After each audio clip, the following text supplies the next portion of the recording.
असतो मा सद्गमय तमसो मा ज्योतिर्गमय मृत्योर्मा अमृतंगमय। ओम शांति शांति शांति। शांति मंत्रम बृहदारण्यकोपनिषत् भगवद्गीता ध्यान श्लोकम्। ओम प्रपन्नपारिजाताय स्तोत्रवेत्रैकपाणये ज्ञानमुद्राय कृष्णाय गीतामृतदुहे नमः। सर्वोपनिषदो गावो दोक्ता गोपालनन्दनः पार्थो वत्सः सुधीर्भोक्ता दुग्धं गीतामृतं महः। वसुदेवसुतं देवं कंसचाणूरमर्दनं देवकी परमानन्दं कृष्णं वन्दे जगद्गुरुं। मूकं करोति वाचालं पंगुं लङ्घयते गिरिं यत्कृपातमहं वन्दे परमानन्दमाधवम्। भगवद्गीதை 7வது அத்தியாயம் ஞான விஞ்ஞான யோகம். அதில் 17வது ஸ்லோகம் இன்னும் கொஞ்சம் ஒரு சில பாயிண்ட்ஸ் மட்டும் இருக்குது. அதில் நம்ம இந்த 17வது ஸ்லோகத்தில் என்ன சொல்கிறாருன்னா, 4 வகையான பக்தர்கள் பகவான் பிரித்தார். அதில் ஞானி தான் எனக்கு ரொம்ப பிடிக்கும் அப்படின்னு சொன்னார். அதுக்கு நம்ம சொன்னால் ஏன் அப்படின்னு சொன்னால், ஏக பக்தி விசிஷ்யது, அவர் 100% பகவான் மேலே அன்பு செலுத்துகிறார். அதை நம்ம போன வகுப்பில் டிஸ்கஸ் பண்ணோம். 2வது லைனில் பார்த்திங்கன்னா, இந்த ஞானி என்னிடம் முழுமையாக பக்தி செய்ததால் நானும் அவர் மீது முழுமையாக அன்பு வைத்திருக்கிறேன். பகவான் ராமகிருஷ்ணன் சொல்கிறாரு, நீ ஒரு படி எடுத்து வச்ச, ஒரு ஸ்டெப்பு இறைவனை நோக்கி வைத்தால் பகவான் உன்னை நோக்கி 10 படி எடுத்து வைப்பார் அப்படின்னு சொல்வார். அதனால தான் பகவான் சொல்கிறார், நான் ஞானியை அதிகமாக நேசிக்கிறேன் என்கிறார். நான் இந்த ஞானியிடம் விரும்பத்தக்கவனாக இருக்கிறேன், ஞானியும் என்னிடம் அன்பு வைத்திருக்கிறேன். அதனால தான் அத்தியந்தகம்னா முழுமையாக, அத்தியந்தம்னா முழுமையாக, கொஞ்சம் கூட குறை இல்லாமல் 100% என்னை ஞானி விரும்புகிறான், நானும் அவனை விரும்புகிறேன். காரணம், ஞானி சொல்கிறான் நான் என்று. ஞானி எதை சொல்கிறான் என்றால், தன்னையே நான் என்று சொல்வது எதை சொல்கிறான் என்றால், அந்த ஈஸ்வரன் தத்துவத்தையோ அல்லது பகவானையோ தான் சொல்கிறார். ஸோ இந்த இடத்துல நானுங்கிறது, ஞானி சொல்கிறது தன்னுடைய நான் தான் அந்த பகவான் ஈஸ்வரன் அப்படிங்கிறார். ஞானிக்கு நானே அதிக பிரியமாக இருக்கிறேன் என்று பகவானும் சொல்கிறார். அதே நேரத்தில் ஞானி தான் எனக்கு ஞானி என்னை நேசிக்கிறான், நான் அவனை நேசிக்கிறேன். அதனால தான் சொல்கிறாரு, ச ச மம பிரியா. சா என்றால் இங்கு ஞானியை குறிப்பியது. இந்த ஞானி பிரியமானவனாக இருக்கிறான். ஆகவே பகவான் சொல்கிறார், பகவானிடம் செலுத்தும் அன்பு குறையவே குறையாது, நமக்கு எந்த நஷ்டமும் ஏற்படாது. பகவானிடம் நாம் அன்பு செலுத்தினால் அதுக்கு 100% நமக்கு ரிட்டர்ன் நமக்கு கிடைக்கும், மேலே கிடைக்கும். ஏன்னா மகாபாரதத்தில் பீமன் ஒரு தடவை சொல்கிறாரு, ஏதோ ஒரு எலைட் மூடு, ஒரு ரொம்ப ஆன்மீக சாதனை செய்த அந்த நேரத்தில் அவருக்கு ஒரு திடீர்னு ஒரு எண்ணம் வந்தது. என்னென்னா, பகவான் கிருஷ்ணரிடம் என்னுடைய பாப புண்ணியத்தையும் 2ஐயும் நான் கொடுத்து விடுகிறேன் என்று சொல்லலாம் என்ற ஒரு எண்ணத்தை சொல்ல நினைக்கும் பொழுது அங்கே வந்த தர்மன் சொல்கிறாரு, அப்பா பீமா, நீ பகவானிடம் கொடுக்கின்ற அன்பு உனக்கு 100% எக்கச்சக்கமாக உனக்கு மல்டிப்ளை ஆகி கிடைக்கும், ஆனால் பாவத்தை நீ கொடுத்துறாத அப்படின்னு சொல்கிறாரு. அதனால் பகவானிடம் நம்ம அன்பு செலுத்தினால் அது பல மடங்கு நமக்கு அதிகமாக கிடைக்கும் என்று இந்த ஸ்லோகத்தில் பகவான் சொல்கிறார். ஸோ பகவானிடம் செலுத்தும் அன்பு எக்காரணத்தை கொண்டு நமக்கு நஷ்டம் ஏற்படாது. பகவான் மட்டும் 100% உத்தரவாதத்துடன் நம்ம அன்பு செய்யலாம் என்று இந்த 17வது ஸ்லோகத்தில் 4 பக்தர்களில் எனக்கு மிகவும் பிடித்தவன், மிகவும் சிறந்தவன் அந்த ஞானிதான். மற்ற பக்தர்களுடைய மனம் கஷ்டப்படும் என்பதற்காகத்தான் அவர்கள் நல்லவர்கள் என்று அடுத்த ஸ்லோகத்தில் சொல்ல போகிறார். ஸோ இந்த 4 வகை பக்தர்கள் ஞானி உயர்ந்தவன் என்கிறார். அதனால தான் நித்திய யுக்த அப்படிங்கிற ஒரு வார்த்தை கொடுக்குறாரு. ஞானி என்னை மட்டுமே தியானிக்கிறான், தியானித்தவனாக இருக்கிறான். அவன் அந்த ஈஸ்வர ஞானத்திலிருந்து மாறாமல் இருக்கிறான். அதாவது பகவான் ஈஸ்வர தத்துவம் அது கொஞ்சம் கூட அவர் மாறலை. இந்த ஈஸ்வர ஞானம் எங்குமே நான் அந்த பகவானைத்தான் பார்க்கிறேன், நானே அவன் என்ற ஐக்கிய பாவத்தினை ஐக்கியமாகி இருக்கான், பரிபூர்ணமாக அந்த ஞானத்தை பெற்றவன். ஏன்னா இந்த அத்தியாயத்தை ஞான விஞ்ஞான யோகம். அதனால் நானே அவன் அப்படிங்கிற முழுமையாக பகவானிடம் ஐக்கியமாக இருக்கிறான். அந்த ஐக்கியமாகணும்னா என்ன தகுதி வேணும்னா ஏக பக்தி. நான் போன வகுப்பில் சொன்ன மாதிரி அந்த சாதகன், சாத்தியம், சாதனை மூன்றும் ஒரே அன்பு 100க்கு 100% இருக்காங்க. மற்ற சாதகர்கள் மற்ற பக்தர்கள் எல்லாம் அதில் 50, 25, 20 அப்படிலாம் இருக்காங்க. ஆனால் ஏக பக்தி இதுதான் ஞானிகளுக்கான தகுதி. முழுவதும் 100% பகவான் மேல் அன்பு செலுத்தினாங்க. இந்த ஞானிக்கு வேறு எந்த லட்சியமும் இல்லை. இந்த ஞானியுடைய இஷ்ட தெய்வ தத்துவத்திலிருந்து பரிணமித்து, ஏன்னா எல்லாருமே நம்ம அந்த மாதிரி இஷ்ட தெய்வ தத்துவத்தில் தான் பரிணமிக்கணும். அதைத்தான் பகவான் நம்முடைய சனாதன தர்மத்தில் இஷ்ட தெய்வ தத்துவம் ஒரு தூணாக இருக்கிறது. சனாதன தர்மத்தில் 4 தூண்களில் ஒரு இது இஷ்ட தெய்வ தத்துவம். அந்த இஷ்ட தெய்வ தத்துவத்திலிருந்து பரிணமித்து ஈஸ்வர தத்துவத்தையும் பரமாத்ம தத்துவத்தையும் உணர்ந்தவர். ஈஸ்வர தத்துவம்னா உங்களுக்கு நான் இந்த அத்தியாயம் ஆரம்பத்திலே சொன்னேன். ஈஸ்வர தத்துவங்கிறது மாயையும் பிரம்ம தத்துவமும் சேர்ந்தது தான் ஈஸ்வர தத்துவம். பிரம்ம தத்துவம் என்பது மாயையை விளக்கிய தத்துவம் பிரம்ம தத்துவம். இந்த ரெண்டையும் தனித்தனியாக உணர்ந்தவன் இந்த ஞானி. சில நேரங்களில் பார்த்திங்கன்னா இந்த ஞானி ராமரை வழிபடுவார், சில நேரங்களில் கிருஷ்ணரை வழிபடுவார், சில நேரங்களில் புத்தரை வழிபடுவார், யாரை வேண்டுமென்றாலும் வழிபடுவார். அவர் யாரை நினைக்கிறாரோ அவரை வழிபடுவார். ஆனால் பக்தர்கள் பல தெய்வங்களை வழிபட்டாலும் அவர்களுக்கு பிடித்த ஒரு இஷ்ட தெய்வம் இருக்கும். ஆனால் ஞானிகளுக்கு இல்லை. ஏன்? இந்த ஞானிகளுக்கு பரமாத்மா தான் எல்லா தெய்வத்தின் சாரம் என்பதை நன்கு உணர்ந்தவர். அதனால தான் அவர் அந்த ஞானி நிலைக்கு வந்திருக்கார். எல்லாமே தான் காண்கின்ற, தான் உணர்கின்ற எல்லாமே அந்த பகவான் தான். தெய்வத்தின் தோற்றம் வேறுவாக இருந்தாலும் அந்த ஒரே பிரம்மத்திலிருந்து தான் வந்தது. நான் அந்த பிரம்மத்தை வழிபடுகிறேன் என்று ஞானி வழிபடுகிறார். மற்றவர்கள் இஷ்ட தெய்வத்தை வழிபடுகிறார்கள். அவர்களுக்கு தெரியவில்லை அதனுடைய சாரம், அவருடைய அடிஸ்தானம் பிரம்மம் தான் என்று. ஆனால் ஞானிகளுக்கு தெளிவாக தெரிகிறது. நானே அந்த பிரம்மம், நானே அந்த பிரம்மத்தின் சிறந்த அம்சம் அப்படின்னு சொல்கிறார். அதாவது பிரியோகி ஞானம் அத்தியர்த்தம் அகம் சஜம பிரியா. இந்த 4 பக்தர்களில் ஞானி என்னை முழுவதுமாக உணர்ந்திருக்கிறார், அதனால் எனக்கு மிக பிரியமானவன் அந்த ஞானி அப்படிங்கிறதையும் பகவான் சொல்கிறார் இங்கே. ஏனென்றால் ஞானி என்னை தவிர யாருக்கும் பிரியமானவன் அல்ல. ஞானி என்னை தவிர வேறு எந்த வஸ்துவும் ஈர்க்கப்பட மாட்டான். ஞானிக்கு எத்தனையோ வஸ்துக்கள் இந்த உலகத்தில் இருந்தாலும் ஈஸ்வரன் மேல் தான், ஈஸ்வரனிடம் மட்டும்தான் ஈர்ப்பு இருக்கும். மேலும் இந்த ஞானி தன்னிடத்திலிருந்து வேறாக பார்ப்பது எதை என்று பார்த்தால் இந்த உடல் மனம்தான். நாமெல்லாம் எல்லாம் வேறு வேறாக பார்க்குறோம். ஆனால் இவர் எல்லாமே பகவான் தான். இப்போ அவர் நாம ரூபத்தோடு பார்த்தாலும் அந்த நாம ரூபத்துக்கு பின்னாடி இருப்பது அந்த பரம்பொருள் என்பதை தெளிவாக பார்க்கிறார். அதனால தான் பகவான் ராமகிருஷ்ணன் தட்சிணேஸ்வர் காளி கோயில் போயிட்டு அந்த தேவியை பார்க்கும்போது அந்த பிரம்மமாக உணர்கிறார். ஆனால் நம்ம போனோம்னா அந்த பொம்மையாக, அதாவது அந்த உருவ சிலையாக நம்ம பார்க்கிறோம்.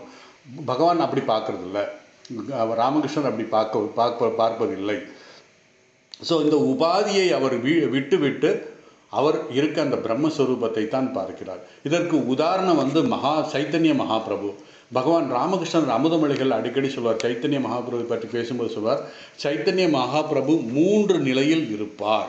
என்னென்னா, முதல் இந்த மனம் புற உலகத்தில் லேசாக நினைத்து கொண்டிருக்கும் பொழுது, அது எப்படின்னா ஒரு மதம் பிடித்த யானை இறை நாமத்தை சொல்வது போல அதிலேயே அப்படியே பைத்தியம் பிடிச்ச மாதிரி இருப்போம்னு நம்ம பார்ப்போம்.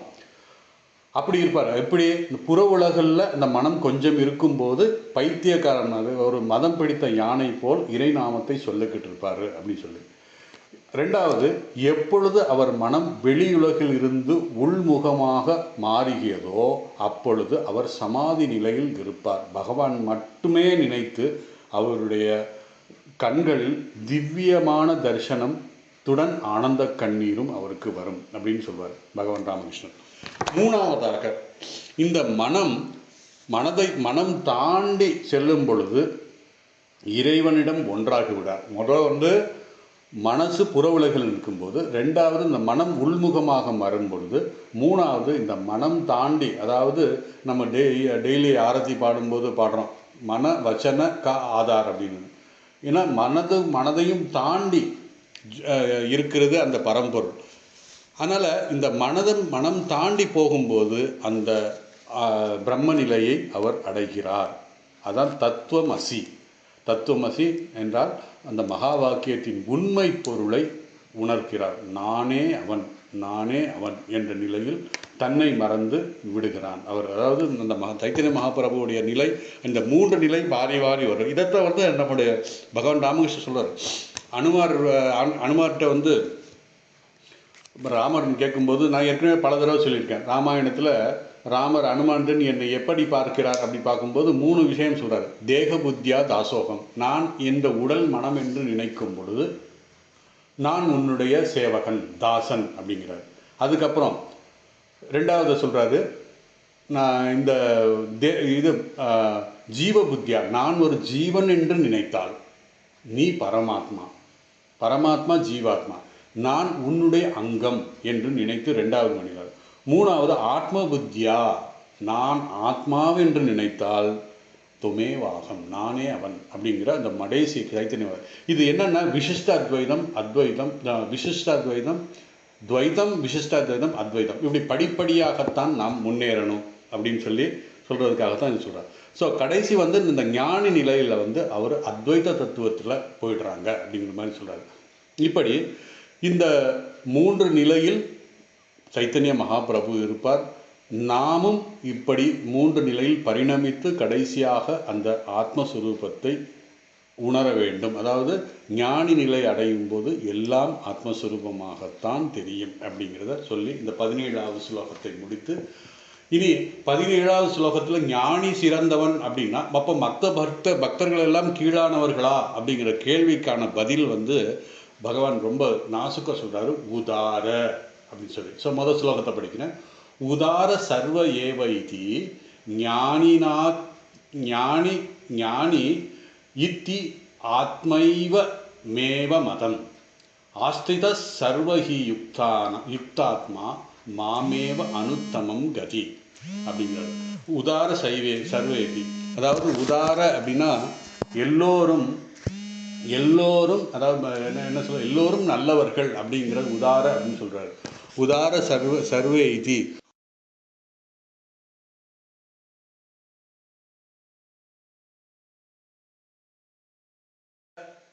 பக்தர்கள் அர்த்தார்த்தி பக்தர்கள் எனக்கு எப்படி பிடிக்கும் அப்படின்னா நல்லவர்கள்.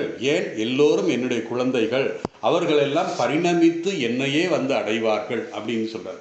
ஸோ இந்த ஸ்லோகத்தினுடைய சிம்பிள் மீனிங் என்னன்னா, இவர்கள் எல்லோரும் நல்லவர்களே ஆயினும் ஞானி என் ஆத்மஸ்வரூபம் என்பது என் கருத்து என்று பகவான் சொல்கிறார். ஏனென்றால் யோகத்தில் நிலைத்திருப்பவனாகிய அவன் மிக உத்தமமான கதியாகி என்னையே அடைகிறான். அதனால எனக்கு ரொம்ப பிடிக்கும் அப்படின்னு சொல்லி பகவான் சொல்றார். இப்போ இந்த ஸ்லோகத்தில் என்னன்னா, பகவான் என்னுடைய பக்தர்கள் அனைவரும் நல்லவர்கள், மற்ற எல்லா பக்தர்கள், அதாவது எல்லோரும் ஆனால் ஞானியை நான் அதிகமாக நேசிக்கிறேன் அப்படிங்கிற ஒரு கருத்தை சொல்கிறார். இதில் எல்லா பக்தர்களும் நல்லவர்கள். ஏன்? எல்லோரும் புண்ணியம் செய்தவர்கள். சுகிருதினக, புண்ணியம் செய்தால்தான் இறைவனை நாட வேண்டும், இறைவனை வழிபட வேண்டும், இறைவனை அடைய வேண்டும் என்ற எண்ணம் வரும். தர்ம காரியங்கள் காரியங்கள் செய்து தர்ம வாழ்க்கை வாழ்ந்து தர்ம ரீதியாக சம்பாதித்து வாழ்ந்தும் பொழுது நமக்கு புண்ணியம் வருகிறது. அந்த புண்ணியத்தின் மூலமாக பகவானை அடையும். நமக்கு முதல் நல்ல புரிதல் கொடுப்பார் பகவான். ஸோ அந்த புரிதல் மூலமாக நமக்கு எந்த கஷ்டம் வந்தாலும் இறைவனை வழிபட வேண்டும், இறைவனை நோக்கி நாம் நகர வேண்டும் என்ற எண்ணம் அப்பொழுது தான் அவர்களுக்கு வரும். அதனால தான் சொல்கிறாரு, இந்த ஞானி எனக்கு அதிகமாக நான் நேசிக்கிறேன். ஏன்? எனக்கு ஞானி என்னுடைய ஆத்மஸ்வரூபமாக இருக்கிறார். இந்த அர்த்தார்த்தி அப்படின்னா இந்த 2 பக்தர்கள் துன்பம் வரும்போதும் பொருள்கள் வரும்போதும் என்னை நினைக்கிறார்கள், என் மீது பக்தி செய்கிறார்கள். ஸோ இந்த அளவுக்கு அவர்களுக்கு புத்தி இருக்கிறது. காரணம், அவர்கள் தர்ம செயல்கள் செய்தவர்கள், நல்ல காரியம் செய்து தர்ம வாழ்க்கை வாழ்ந்தனால் துன்பம் வரும்போதும் எனக்கு பொருள் வேணும் சொல்லும்போதும் இறைவனை நினைக்க தோன்றுகிறது. அந்த அளவுக்கு அவர்கள் புத்தி அவர்களுக்கு இருக்கிறது. அது இறைவனுடைய அருளால் தான் கிடைக்கிறது. அதனால் தான் பகவான் அவர்களை ஏற்றுக்கொள்கிறார். ஏன்னா பகவான் பக்தி செலுத்திட்டேன்னா அவரை ஏற்றுக்குவார். நீ உனக்கு பொருள் வேணுமா இருந்தால் வச்சுக்கோ, உனக்கு துன்பம் போகணுமா அதையும் நான் இது பண்ணுறேன், நீ என்னை வழிபட்டாய், அதனால தான் நான் இதெல்லாம் உனக்கு செய்கிறேன் அப்படின்னு சொல்கிறேன். ஆனால் நாம் யாரிடமும் என்ன சொல்கிறது, கோவிலுக்கு போகிறவங்ககிட்ட கேட்போம் நம்ம, உங்களுக்கு என்ன வேண்டுதல் அப்படின்னு சொல்லி. அதனால் நீ கோவிலுக்கு போகும்போது நீ எதையுமே வேண்டக்கூடாது, உனக்கு ஆசை இருக்கக்கூடாது அப்படிங்கலாம் சொல்லக்கூடாது. ஏன்னா அப்படி சொன்னோம்னா கோவிலுக்கு யாருமே வரமாட்டாங்க. ஏன்னா காமியமாக இறைவனை வழிபடக்கூடாது. காமியமாக என்றால் ஒரு காரணத்தோட ஒரு வேண்டுதலோட நீ இறைவனை வேண்டுதல் கூடாது என்று சொல்லக்கூடாது. ஏன்?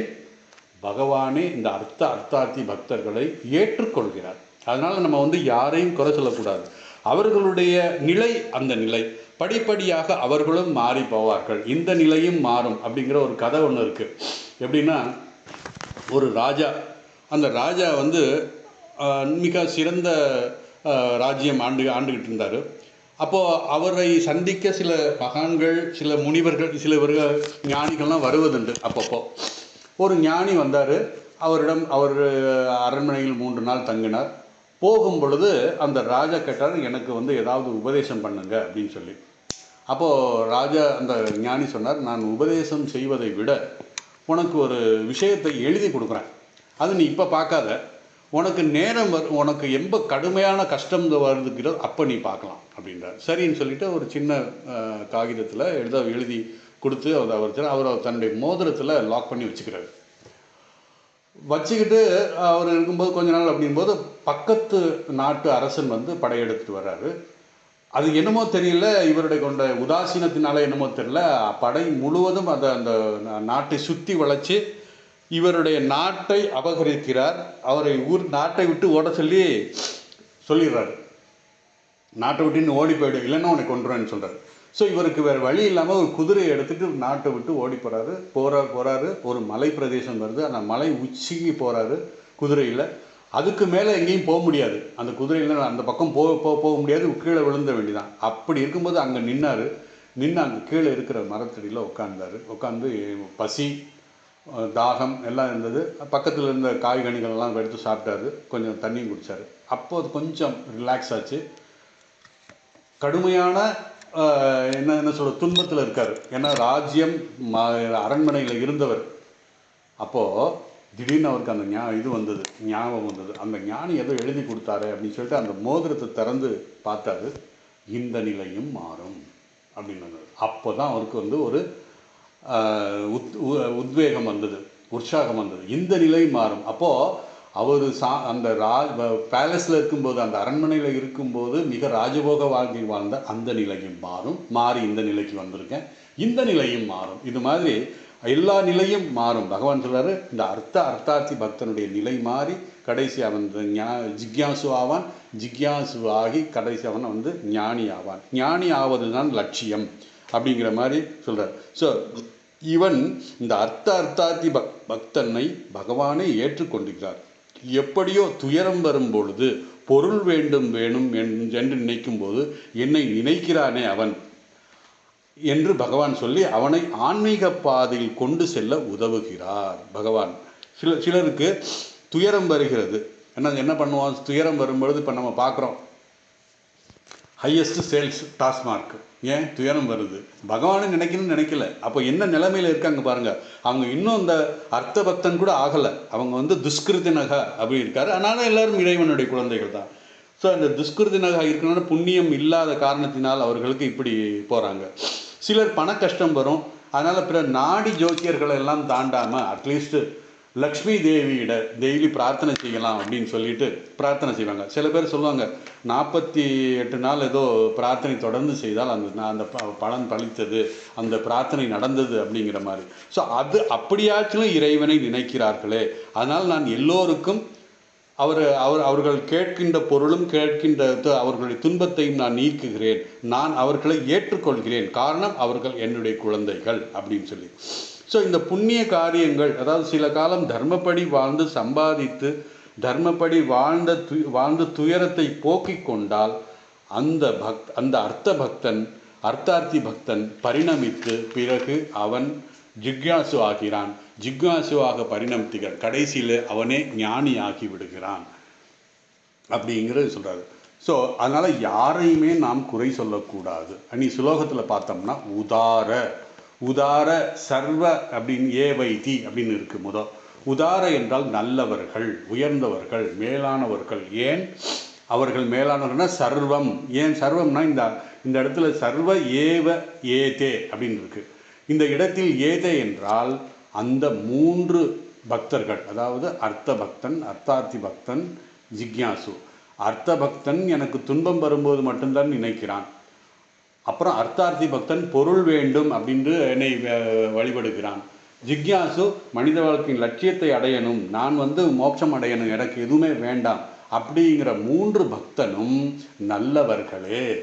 அர்த்தார்த்தி ஜிக்யாசு இந்த 3 பேரும் நல்லவர்களே. உதார ஏவன நல்லவர்களே என்ற பகவான் அழுத்தந்திருத்தமாக சொல்கிறார். ஆகவே இந்த எந்த ஒரு நோக்கத்தோடு என்னை வழிபட்டாலும் நான் அவர்களை ஏற்றுக்கொள்கிறேன். அதனால் யாரையுமே குறை சொல்லக்கூடாதுங்கிறத பகவான் நமக்கு சொல்கிறார். இப்பொழுது ஞானியை பற்றி சொல்லும்போது பகவான் ஞானி என்னுடைய சொரூபமாக, நானும் ஞானியும் வேறல்ல எப்படின்னு சொல்கிறார். அதனால தான் ஞானிகள், அதுதான் ஞானி து ஆத்ம ஏவ, நானே அவன், அவனே நான், இது மே மதம் அப்படிங்கிறார். இது என்னுடைய கருத்து. நானும் ஞானியும் வேறல்ல என்பது சத்தியம், அது நிச்சயம். அதனால்தான் ஞானி சொல்கின்ற வார்த்தை, சில பேர் சொல்லுவாங்க ஞானி சொல்கின்ற வார்த்தை பகவான் சொல்கின்ற வார்த்தை தான். ஞானியும் வேறல்ல, இங்கே பகவானும் வேறல்ல, ஞானியுடைய மனமும் பகவானுடைய மனமும் ஒன்று தான் அப்படின்னா. அதனால தான் பார்த்தீங்கன்னா சங்கரர் 4 திசையில் 4 ஆசிரமத்தை ஆரம்பித்தார். தெரியும் உங்களுக்கு, அவருடைய சங்கர திக் விஜய் பார்த்தீங்கன்னா தெரியும். ஏன்? அது பகவானுடைய சங்கல்பம். பகவானுடைய சங்கல்பம், ஞானியுடைய சங்கல்பம் ஒன்று தான். அதனால் 4 திசைகளிலும் 4 ஆசிரமத்தை ஆரம்பித்தார். அதே மாதிரி பகவான் ராமகிருஷ்ணர் சுவாமி விவேகானந்தர் வெளிநாடுகளுக்கு செல்ல வேண்டும், இந்து மதத்தை பற்றி பரப்ப வேண்டும் என்று பகவானுடைய சங்கல்பம். அதைத்தான் சுவாமி விவேகானந்தர் அங்கு வெளிநாடுகளுக்கு, அதாவது சர்வ சமய மதத்திலே கலந்து கொண்டு இந்து மதத்தினுடைய சனாதன தர்மத்தினுடைய பெருமைகளை எல்லாம் அவர் சொல்கிறார். அதனால் இது ஞானியினுடைய எண்ணமும் ஞானியுடைய மனமும் பகவானுடைய மனமும் ஒன்று தான் என்பது இதில் சொல்கிறார். மீண்டும் பார்த்தீங்கன்னா 2வது செகண்ட் லைனில் ஞானியை பற்றி சொல்கிறார். ஏன் ஞானிக்கு இவ்வளவு முக்கியத்துவம் ஏன் பகவான் கொடுக்கிறார் என்றால், ஞானியும் நானும் ஒன்று என்கிறத சொல்கிறார். ஏனென்றால் இந்த ஞானி பகவானே கதி என்று என்னை அடைந்தவன், வேறு எந்த பக்கமும் பார்க்காம எனக்கு வேண்டியது நீ மட்டும்தான். அதனால தான் ஞானி ரொம்ப வசத்தியாக பேசுகிறார். அவனே கதி, அவன் வாழ்க்கையில் அனைத்தையும் துறந்து என்னை பற்றி கொண்டான். யாரு? ஞானி. மற்றவர்கள்லாம் அப்படி கிடையாது, வேற ஏதாவது லட்சியத்தோடு தான் பார்ப்பாங்க.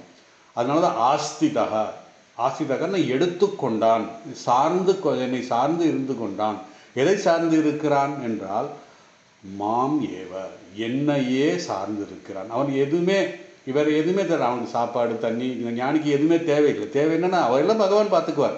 எப்படி ஒரு குழந்தை தன்னுடைய தாய் டிபெண்ட் பண்ணி இருக்காங்களோ, தாய்க்கு தெரியும் எப்போ குழந்தைக்கு சாப்பாடு கொடுக்கணும், எப்போ தண்ணி கொடுக்கணும், எப்போ மருந்து கொடுக்கணும், எல்லாம் தாய்க்கு தெரியும். அதுபோல் இந்த ஞானி குழந்தையை போல பகவானை மாம் ஏவ ஏற்றுக்கொண்டிருக்கிறார். அவர் ஏற்றுக்கொண்டார். அனுத்தமம் கதி, என்னையே தேர்ந்தெடுத்து கொண்டான். இன்னும் உள்ளத்தில் உத்தமமான கதி எதுன்னு கேட்டால் பகவானை அடைவது தான். வேறு எந்த கதியிலையும் நமக்கு மோட்சம் கிடைக்காது. ஒரு மனிதன் தன்னுடைய வாழ்க்கையில் ஒரு லட்சியம் இருக்குது அப்படின்னா தான் பகவான் ராமகிருஷ்ணர் சொல்கிறார் அமுதமொழிகளில், மனித வாழ்க்கையின் லட்சியம் இறைவனை அடைவது தான். அதுதான் கதி, அனுத்தமம் கதி அப்படின்னு சொன்னார். அந்த லட்சியம் அதுதான் பகவானை அடைஞ்சிடணும் அப்படிங்கிறது.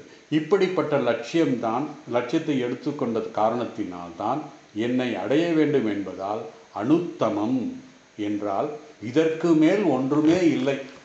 குருநாபி விசாரியதே, இதுக்கு மேலே எந்த கஷ்டமும் இல்லைப்பா அவருக்கு அப்படின்ற மாதிரி, இதுக்கு மேலே உயர்ந்த ஒரு லட்சியம் இந்த உலகத்திலே இல்லை என்பதை ஞானி தெளிவாக உணர்ந்து கொண்டிருக்கிறான். இதான் லட்சியம் என்று உணர்ந்திருக்கிறான். பிறகு ஞானியை குறிக்கும் போது சொல்கிறார், அவன் யுக்தாத்மா. யுக்தாத்மான்னா இந்த ஞானி தன்னுடைய மனதை இந்த பிரம்மனிடத்தில் பொருத்தி வைத்திருக்கிறான். நம்ம எல்லாம் இங்கே பொருத்தி வச்சுருக்கோம்னா இந்த உலக வஸ்துக்களில் பொருத்தி வச்சிருக்கிறோம். ஏன் என்றால் ஞானி ஏன் பிரம்மத்திடம் பொருத்தி வைக்கிறான் என்றால், எனக்கு அதாவது என்மேல் பகவானே கதி என்று தேர்ந்தெடுத்து அவரை நோக்கி நான் வருகிறேன், அவரை நோக்கி நடக்கிறார். அப்படிப்பட்டதை எடுத்துக்கொண்டதால் அவர் என்னையே அடைகிறான். ஞானி மேலானவன், மற்றவர்களெல்லாம் கீழானவன் என்று பகவான் சொல்லாமல் இந்த இடத்துல என்ன சொல்கிறாருன்னா நல்லவர்கள் அப்படின்னு சொல்லி. எப்படின்னா அமெரிக்காவிலெல்லாம் பார்த்தீங்கன்னா வயசானவங்களை பெரியவரே அல்லது பெருசுன்னெல்லாம் சொல்ல முடியாது. இங்கே இந்தியாவில் சொல்கிற மாதிரி அங்கே சீனியர் சிட்டிசன் அப்படின்னு சொல்லி மரியாதையை சொல்லணும். சீனியர் சிட்டிசன்னா என்ன அர்த்தம்னா, நம்ம ஊரில் ஐயா பெரியவரே பெருசு, விழுந்துடாத, வண்டியில் பஸ்ஸில் ஏறினாலும் உட்காந்துரு ஒரு சீட்டில், நீ விழுந்துட்டேன்னா மற்றவங்களுக்கெல்லாம் கஷ்டம் அப்படின்ற மாதிரி. ஏன்னா என்ன ஒரு எல்லாமே தோற்றத்தில் நிறைய ஷோ பண்ணுறதுல அமெரிக்கன்ஸ் ரொம்ப சீக்கிரம். அதனால தான் பார்த்தீங்கன்னா மரம் வெட்டுபவன் சொல்ல மாட்டாங்க, ட்ரீ சர்ஜன் அப்படின்னு சொல்லி, மரத்தை வெட்டுபவனுக்கு ட்ரீ சர்ஜன் அப்படிங்கிற ஒரு பேர் கொடுப்பாங்க. இப்படி வயதானவர்கள் சீனியர் சிட்டிசன் அப்படின்னு சொல்கிறாங்க. அதனால தான் நம்ம பகவான் இந்த இடத்துல என்ன சொல்கிறாருன்னா, ஞானி எனக்கு ரொம்ப பிடிக்கும், ஆனால் அதுக்காக மற்றவர்களுக்கு பிடிக்காதுன்னு இல்லை, ஆனால் எல்லோரும் நல்லவர்கள், சுகிரித்தனாக நல்ல புண்ணிய கர்மங்கள்லாம் செய்தவர்கள், அதனால் அவர்களுக்கு கதி என்ன அப்படிங்கிறத நான் கொஞ்சம் போகத்தான் நான் அவர்களுக்கு சொல்லித்தருவேன் அப்படிங்கிற அவர்களுடைய மனநிலையை பொறுத்து அவர்கள் என்னை வருவார்கள் அப்படிங்கிற மாதிரி பகவான் சொல்கிறார். எல்லோரும் நல்லவர்கள்.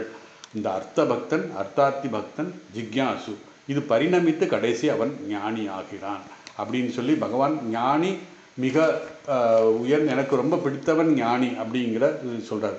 இந்த 4 வகை பக்தர்களில் புண்ணியம் செய்தவர்கள், அவர்களில் பக்தி நிலை மாறுகிறது. ஏன்னா ஒவ்வொருடைய பக்தி ஒவ்வொரு நிலையில் இருக்கிற அர்த்த பக்தனுடைய நிலையை விட கொஞ்சம் அர்த்தார்த்தி பக்தர், அதை விட ஜிக்யாசு பக்தன், அதுக்கப்புறம் ஞானி. இந்த 4 வகை பக்தர்களை எங்கே இப்போ அந்த 4 வகை பக்தர்கள் எங்கே போகிறாங்கன்னா பகவானை நோக்கித்தான் போகிறார்கள், பகவானை நோக்கி பயணம் செய்கிறார்கள்.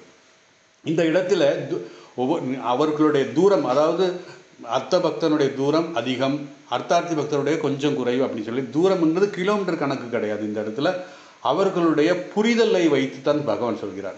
இந்த அர்த்த பக்தன் எதுனா துன்பம் வரும்போது நினைக்கிறான் என்றால் முழுவதுமாக அவன்கள் புரிதல் இல்லை, பகவான் யார் என்ற புரிதல் அவனுக்கு இல்லை. அதனால் இந்த புரிதலில் வித்தியாசம் இருக்கிறது. அதனால் அவர்கள் ஞானி என்னை முழுவதுமாக புரிந்து கொண்டான், அதனால் அவனுக்கு எனக்கு பிடிக்கும், மிகவும் ஏற்றவன் அப்படின்னு சொல்கிறார். இந்த சாதனைக்கு ஏற்றால் போல் அந்த புரிதல் வரும் அப்படின்னு சொல்கிறார். அப்போ எல்லோருமே பகவானை நோக்கித்தான் நகர்கிறோம் அப்படின்னு சொல்கிறேன். இந்த சுகிரித்னக புண்ணியம் செய்தவர்கள் என் பக்தர்கள் அனைவரும் மிக அற்புதமானவர்கள் மற்றும் உன்னதமானவர்கள் என்று பகவான் சொல்கிறார். இந்த 4 ஞானி என்னிடம் ஐக்கியமாகிவிட்டார், நானும் அவனும் ஒன்றே. அதனால தான் ஞானி சொல்கிறது பகவான் சொல்கிற மாதிரி, பகவான் சொல்கிறது ஞானி சொல்கிற மாதிரி. என்னுடைய முதன்மையான பக்தன் யார் என்று பகவானிடம் கேட்டால் ஞானி தான் முதன்மையான இருக்கிறான். ஏனென்றால் ஞானியிடம் இறைவனுடைய வெளிப்பாடு 100% இருக்கிறது ஞானியிடம். அதனால தான் இறைவன் இருக்கும்.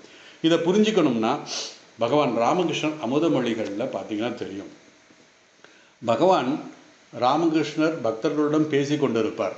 எங்கள் இதில் தட்சிணேஸ்வரத்தில் நரேந்திரன் வந்தானோ இல்லையோ எல்லாத்தையும் மறந்துடுவார், நரேந்திரன் மட்டும்தான் பேசுவார். இப்படி பல முறை நரேந்திரன் வரும்போது இந்த உலகத்தையே மறந்துடுவார், பக்தர்களை மறந்துடுவார், எல்லாத்தையும் மறந்துடுவார், என்ன வேலைங்கிறதையும் மறந்துடுவார். அப்படி இருக்கும்போது நரேந்திரன் ஒரு நாள் சொல்கிறார், நீங்கள் இப்படி என்னையே நினச்சிக்கிட்டு இருந்தீங்கன்னா நீங்கள் ஜடபரதன் ஆயிடுவீங்க அப்படின்னு சொல்கிறார். ஜடபரதனுடைய கதை தெரியும். ஜடர், அதாவது பரதன் கடைசி காலத்தில் தவம் இருந்து அந்த முனிவர் ஆனார். அந்த முனிவர் தன்னுடைய ஆசிரமத்து பக்கத்தில் ஒரு மான், அதாவது முழு கர்ப்ப நிலையில் இருக்கின்ற ஒரு மான் மேய்ஞ்சிக்கிட்டு இருந்தது. ஒரு நாள் அந்த தண்ணி குடிக்க போகும்போது அந்த இருக்கிற பாறையில் முட்டி அந்த மான் இறந்து விட்டது. குட்டி மான் ஒன்று பிறந்தது.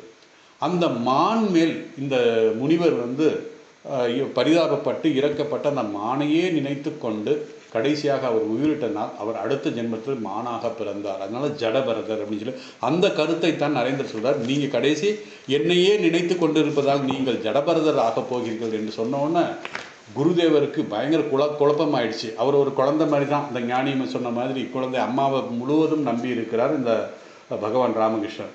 இப்படி சொல்லிட்டானே நரேந்திரன் அப்படின்ட்டு என்ன அன்னையிடம் ஓடுகிறார். யார்? பகவான் ராமகிருஷ்ணன். நரேன் என்னை பார்த்து இப்படி சொல்லிட்டான், இதுக்கு என்ன பொருள் என்று சொல்லுமா அப்படின்னு சொல்லி அம்மான்னு சொல்கிறார். இப்போ அன்னை சொல்கிறார், நானே, அதாவது பவதாரிணியே நரேனுடைய ரூபத்திலே அதிகமாக வெளிப்பட்டு இருக்கிறார். அதற்காகத்தான் நீ அவனை விரும்புகிறாய், அவனை நேசிக்கிறாய். நரேன் வந்த உடனே நீ எல்லாத்தையும் மறந்து விடுகிறாய். நரேனுடைய அந்த தெய்வீகத்தன்மை, நான் இருப்பதால் அந்த தெய்வீகத்தன்மை உன்னை ஈர்க்கிறது அப்படின்ற ரகசியத்தை அன்னையார் சொல்கிறார். உடனே பகவான் ராமகிருஷ்ணன் இதை கேட்டு ஆனந்த தாண்டவம் ஆடுறார். உடனே ஓடி வர்றார். ஓடி நரேந்திரன் சொல்கிறாரு, இனிமே நீ சொல்கிறத நான் கேட்க மாட்டேன். ஏன்? அந்த ரகசியத்தை அம்மா சொல்லிட்டா. ஏன்னா உன்னிடத்தில் அந்த நாராயணனுடைய வெளிப்பாடு, நாராயணிய வெளிப்பாடு மிக அதிகமாக தெரிகிறது. அதனால்தான் உன்னை விரும்புகிறேன், உன்னை நான் நேசிக்கிறேன், விரும்புகிறேன். எந்த நேரத்தில், எந்த செகண்டில் உன்னிடம் அந்த தெய்வீகத்தன்மை போச்சோ அந்த நிமிஷத்தில் நான் உன்னையும் பார்க்க மாட்டேன். நரேந்திரா, நீ நினைக்கிறாய் நான் உன்னுடைய உடலையும் உன்னுடைய மனதையும் பார்க்கிறேன் என்று. இல்லை, அதில் வெளிப்படுகின்ற அந்த உன்னுடைய உள்ளத்தில் வெளிப்படுகின்ற அந்த பவதாரிணியை, நாராயணியைத்தான் நான் பார்க்கிறேன். அதுதான் என்னை ஈர்க்கிறது. அதனால்தான் உன்னை நேசிக்கிறேன் என்ற ரகசியத்தை அம்மா எனக்கு சொன்னார். உன்னில் இருக்கின்ற நாராயணன் மிக தெளிவாக வெளிப்படுகிறது அப்படின்னு சொல்லி அம்மா எனக்கு சொன்னா அப்படின்னு சொல்கிறார். ஸோ இந்த ஸ்லோகத்தினுடைய சாரம் என்ன அப்படின்னா, 4 வகையான பக்தர்களின் நிலை மாறுகிறது. இந்த நிலை அவரவர்களுடைய அறியாமையில் வேறுபாடாக இருப்பதால் இந்த அறியாமை அளவு குறைய குறைய அவர்கள் பகவானை நோக்கி செல்கிறார்கள். அதாவது இந்த அறியாமை குறைய குறைய அந்த பரம்பொருளிடம் அவர்கள் நகர்கிறார்கள், பரம்பொருளை நோக்கி நகர்கிறார்கள். எந்த அளவுக்கு அறியாமை குறைகிறதோ அந்த அளவுக்கு அவர்கள் நகர்கிறார்கள். மேலும் ஞானி தன்னை முழுமையாக அந்த பரம்பொருளிடம் ஐக்கியமாகிவிட்டதால் அந்த ஞானி நானே ஆத்மா, நானே தெய்வீகத்தனம். பகவான் சுவாமி விவேகானந்தர் சொல்கிற மாதிரி each soul is potential divine. அந்த டிவினிட்டி முழுவதுமாக இந்த ஞானியிடம் வெளிப்பட்டிருக்கிறது. அதாவது அந்த தெய்வீகத்தன்மை மட்டும் உணர்ந்தனால் ஞானி எனக்கு ரொம்ப பிடிக்கும் சொல்கிறார். இந்த உலகத்தில் இருக்கும் எல்லா தெய்வீகமானவை என்பதை இந்த ஞானி உணர்கிறார். காரணம், தான் தெய்வீகமானவன் என்பதை உணர்ந்ததால் இந்த உலகத்தில் பார்க்கின்ற எல்லாமே தெய்வீகமானது, தெய்வீகத்தன்மை உடையது என்பதை உணர்கிறார். உயிர் உள்ளது, உயிரற்றது, ஜடம் எல்லாமே அந்த பரம்பொருள் தான். ஞானி சொல்கிறார், நான் அந்த ஜீவாத்மாவாகவும் பரமாத்மாவாகவும், அதாவது நான் முதலாவது ஒன்று ஜீவாத்மாவாகவும், 2 பரமாத்மாவாகவும், 3ஆகவும் இருக்கிறேன். இந்த 3ஆக இருந்ததை, அதாவது ஒன்றாக இருந்தது 3ஆக பிரிகிறது என்பதை நான் உணர்கிறேன் அப்படின்னு சொல்லி இந்த ஞானி சொல்கிறார். இந்த ஞானி தானே எல்லாமாக இருக்கிறேன், நானே தெய்வீகமானவனாகிறேன், நானே தர்மம் செய்தவனாக இருக்கிறேன், நானே அதர்மம் செய்தவனாக இருக்கிறேன், நானே கீழானவனாகவும் இருக்கிறேன், நானே மேலானவனாகவும் இருக்கிறேன். இவனே இந்த ஞானியை சொல்கிறார், நானே துஷ்கிருதினாக, அதாவது பாவ செயல்கள் செய்த மனிதனாக இருந்து அதுக்கப்புறம் துஷ்கிருதினாக ஆகி புண்ணிய செயல்களாக செய்தவனாக மாறி பிறகு அங்கிருந்து அர்த்த பக்தனாக மாறி அர்த்தார்த்தி பக்தனாக பரிணமித்து ஜிக்ஞாசுவாக பரிணமித்து கடைசி ஞானியாக இருக்கிறான்.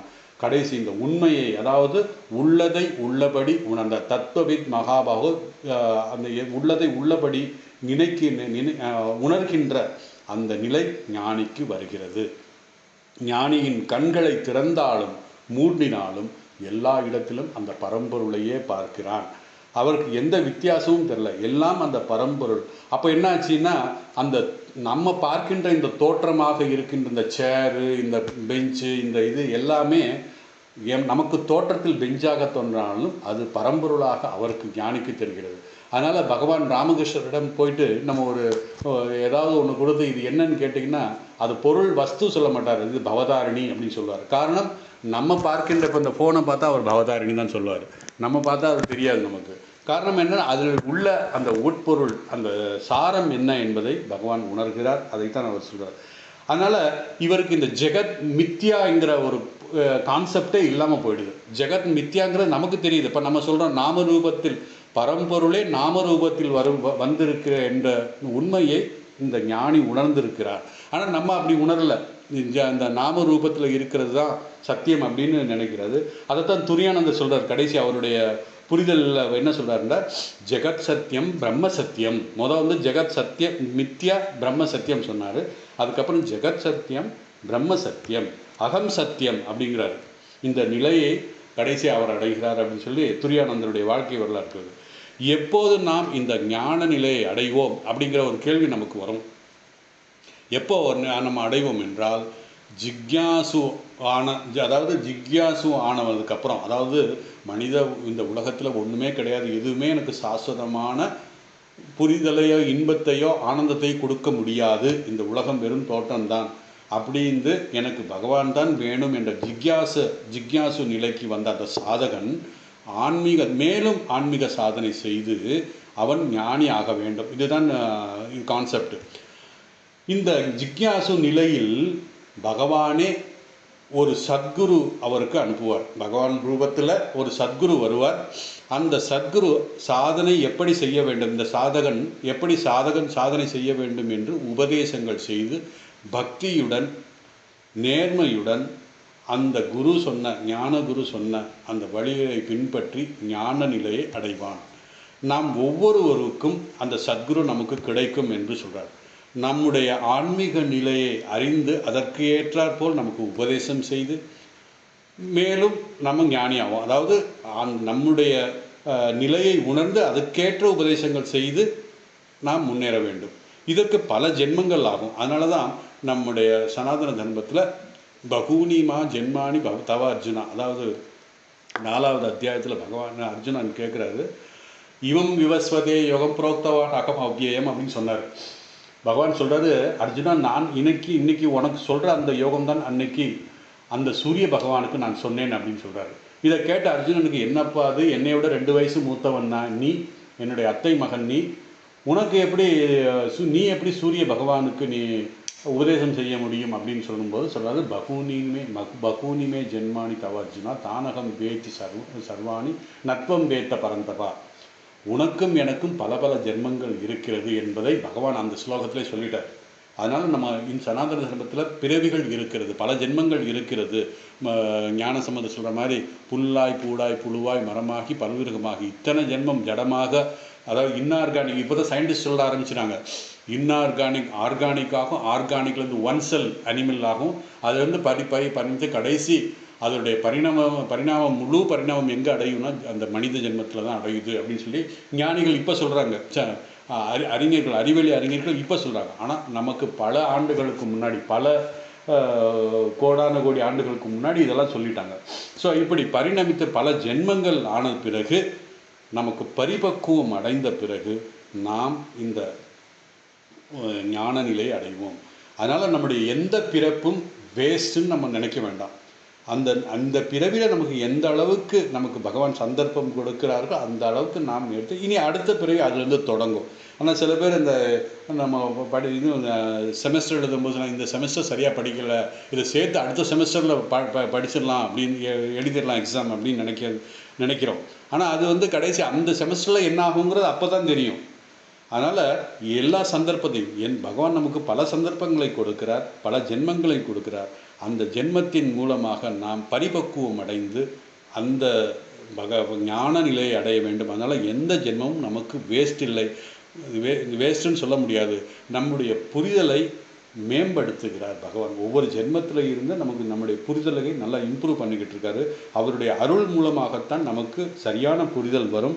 அப்போது என்ன ஆகும்னா, நமக்கு அந்த புரிதல் மூலமாக நமக்கு ஆனந்தம் கிடைக்கும். இறைவனை நோக்கி நாம் ஆனந்தமாக நடப்போம் அப்படிங்கிறத இந்த 17வது ஸ்லோகத்தில் சொல்லிட்டு, இனி 18வது ஸ்லோகம். 18வது ஸ்லோகத்தில் தான் பல இது ஆகும் சொன்னார். 18வது ஸ்லோகம் தான் சொல்கிறாரு, பல ஜென்மங்கள் ஆகும். நான் பகூனிமே ஜென்மானி கவார்ஜுனா தானகம் வேத்தி, அதாவது சொல்கிறாரு பகூனிமே ஜென்மானி. அப்போ நம்ம சொன்ன கான்செப்ட் சொல்கிறாரு, பகூனிமே ஜென்மானி பகூனாம் ஜென்மனாம் அந்தே ஞானவான் மாம் பிரபத்தியதே வாசுதேவ சர்வமிதி ச மகாத்மா சுதுர்லபா அப்படின்னு சொல்கிறார். இவ்வளவு ஜென்மங்கள் ஏன் ஆகுது அப்படின்னா நம்ம பக்குவம் அடைவதற்காக. அதனால தான் சொல்கிறார் பகவான், ஞானிகள் மேலும் சிறப்பிக்கப்படுகிறார்கள். ஏன்? அவர்கள் பல ஜென்மங்கள் எடுத்து அவர்கள் என்னை அடைந்தார்கள், என்னை வழிபட்டார் அப்படின்னு சொல்லிட்டு. ரெண்டாவது சொல்கிறாரு, அது சுதுர்லபம், மிகவும் அரிது, ஞானியாவது மிகவும் அரிது அப்படிங்கிறது சொல்கிறாரு. ஏன் அரிது அப்படிங்கிறத சொல்ல போகிறார். இப்போ பல பிறவிகளுக்கு, இதனுடைய சிம்பிள் மீனிங் என்னென்னா, பல பிறவிகளுக்கு பிறகு யாவும் வாசுதேவ ஸ்வரூபம். இதுதான் ஃபைனல் ஸ்டேட். எல்லாம் வாசுதேவன், அதாவது வாசுதேவ சர்வமிதி. இதுதான் அந்த கல்மினேஷன் ஆஃப் த ஆன்மீக பயிற்சி, கல்மினேஷன் ஆஃப் ஸ்பிரிச்சுவல் லைஃப் அப்படின்னு சொல்கிறார். அதாவது யாவும் வாசுதேவ ஸ்வரூபம் என்று ஞானி என்னை வந்தடைகிறான். அத்தகைய மகாத்மா கிடைப்பது சுதுர்லபம், மிக மிக மிக அரிது என்று பகவான் சொல்கிறார். ஸோ இந்த ஸ்லோகத்தை நான் இப்போ இன்ட்ரடியூஸ் பண்ணிடுறேன். ஏன்னா எனக்கு கொஞ்சம் கோல்டு, அதனால் இந்த ஜஸ்ட் ஒரு ஃபியூ மினிட்ஸ் இந்த ஸ்லோகத்தை நான் இன்ட்ரொடக்ஷன் கொடுத்துட்டு அதுக்கப்புறம் இதனுடைய இன்னும் டீப்பாக அடுத்த ஸ்லோகத்தில் பார்க்கலாம், அடுத்த கிளாஸில் பார்க்கலாம். ஞானிகள் அரிது அப்படின்னு சொல்கிறாரு. அவ்வளவு சுலபமாக ஞானி ஆக முடியாது அப்படிங்கிறத சொல்கிறார். அப்படிப்பட்டவர்களை பார்ப்பதும் அரிது. ஏன்? பகூனின்மே ஜென்மானி, பகூனாம் ஜென்மனா, பல ஜென்மங்கள் ஆகும் அப்பா அப்படின்னு சொல்கிறாரு. இதை பற்றி பேசும்போது சுவாமி விவேகானந்தர் ஒரு இடத்துல சொல்கிறார், சொற்பொழிவில் சொல்கிறாரு, அலெக்சாண்டர் த கிரேட் இந்தியாவின் மீது படையெடுக்க விரும்புகிறார். அப்பொழுது அவர் படையெடுக்க விரும்பும்போது தன்னுடைய குருநாதர் ஒருத்தர் இருக்கார், அவரை போய் சந்திக்க போகிறார். அவரை சந்தித்து, நான் இந்தியாவுக்கு போகிறேன் படையெடுப்பதற்காக, உங்களுக்கு என்ன வேண்டும் என்று சொல்லுங்கள் அப்படின்னு கேட்டார். அப்போ அந்த குருநாதர் சிரிச்சுக்கிட்டே சொல்கிறாரு, நீ முடிஞ்சா ஒரு ஞானியை இங்கே அழைத்து கொண்டு வா அப்படிங்கிறார். அதை கேட்ட பக்கத்தில் இருக்கிற ஒரு இன்னொருத்தர் சொன்னார், இந்தியாவையே பிடிச்சி கொண்டு வந்தாலும் கொண்டு வந்துடலாம், ஞானியை பிடித்து கொண்டு வருவது அவ்வளோ எளிதல்ல அப்படின்னு சொல்கிறார். ஏன்?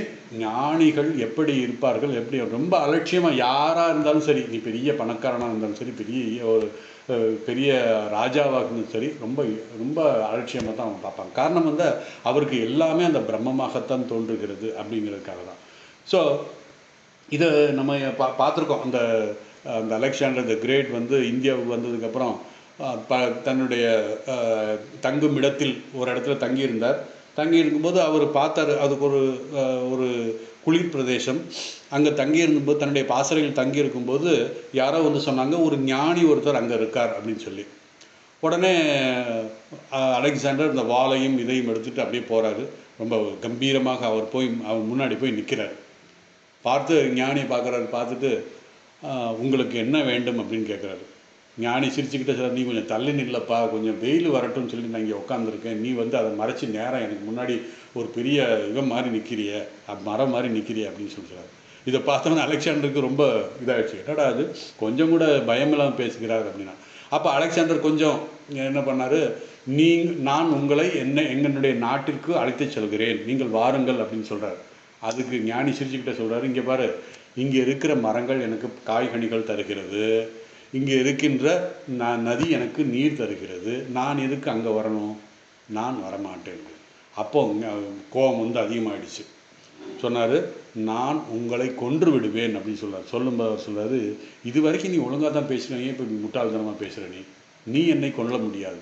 நீ அப்படி கொல்வதாக இருந்தால் என்ன, என்னுடைய உடலைத்தான் நீ கொல்ல முடியும், அழிக்க முடியும், தவிர என்னுடைய ஆன்மாவை நீ அழிக்க முடியாதுங்கிற உயர்ந்த கருத்தை அவர் சொன்னார். அது எந்த அளவுக்கு அலெக்சாண்டருக்கு புரிஞ்சதா இல்லையான்னு தெரியல. அதனால தான் சொல்கிறாரு, ஞானிகள் யாராக இருந்தாலும் சரி, அதாவது பெரிய பணக்காரனாக இருந்தாலும் சரி அல்லது அரசனாக இருந்தாலும் சரி, அவர் மிக அலட்சியமாகத்தான் இருப்பார்கள் இந்த ஞானிகள். அதனால தான் அரிது. அதன் அரிது என்று சொல்வதற்கு மூலம் காரணம் என்னென்னா, ஏன் அரிது என்று சொல்கிறாருன்னா,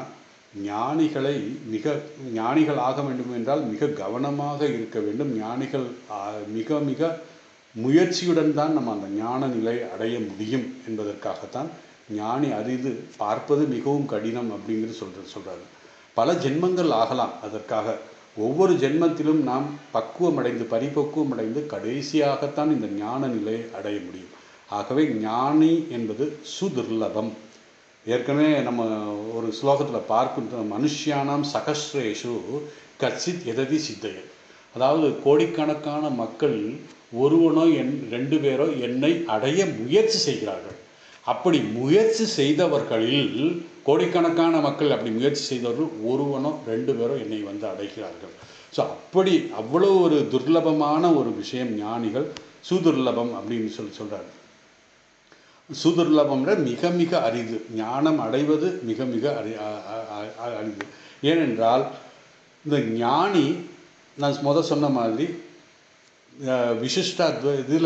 துவைதத்திலிருந்து விசிஷ்டாத்வைதத்துக்கு போய் அதுக்கப்புறம்தான் அத்வைதத்துக்கு வரணும். அந்த மாதிரி படிப்படியாக இருமையில் இருந்து துவைதத்திலிருந்து அத்வைதத்துக்கு போக வேண்டும்.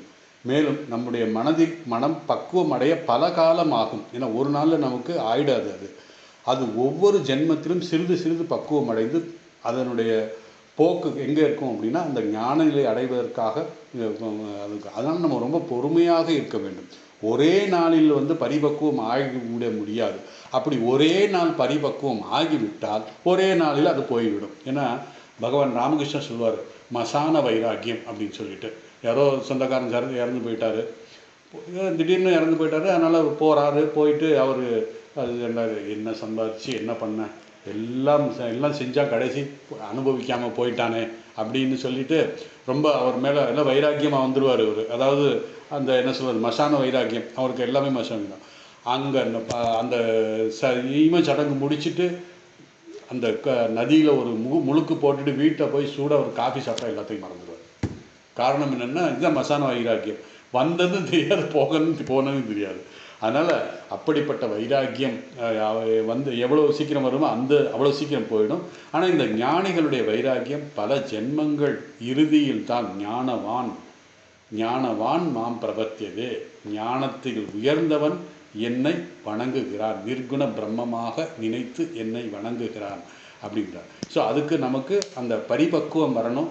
நம்ம வீட்டில் சமைக்கிற மாதிரி ஒரு நாள் நல்லா சமைச்சு நம்ம குலகுலன்னு ஆயிரும் ரைஸு, ஒரு நாள் வந்து கொஞ்சம் அறவேக்காடாக இருக்கும். அதுக்கு நம்ம நல்லா குறை குற்றங்கள்லாம் நிறைய கண்டுபிடிச்சி சொல்லுவோம்.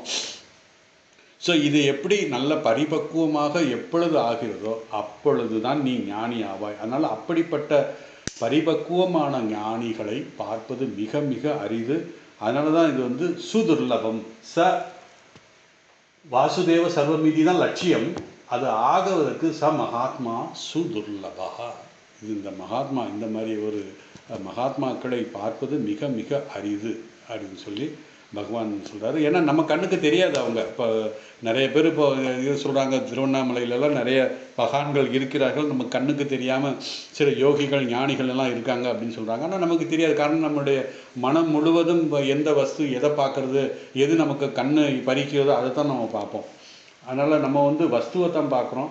ஞானிகள் அப்படி பார்ப்பதில்லை. அப்படி பார்க்கின்ற ஞானிகள் மிக மிக அரிது அப்படின்னு சொல்லிட்டு இந்த 19வது ஸ்லோகத்தினுடைய மகிமையை, இன்னும் கொஞ்சம் பெருமையை, நிறைய விஷயங்கள் இருக்குது. அதை வந்து நம்ம அடுத்த வகுப்பில் பார்ப்போம். ஓம் வசுதேவசுதம் தேவம் கம்சசானூரமர்த்தனம் தேவகி பரமானந்தம் கிருஷ்ணம் வந்தே ஜெகத்குரும்.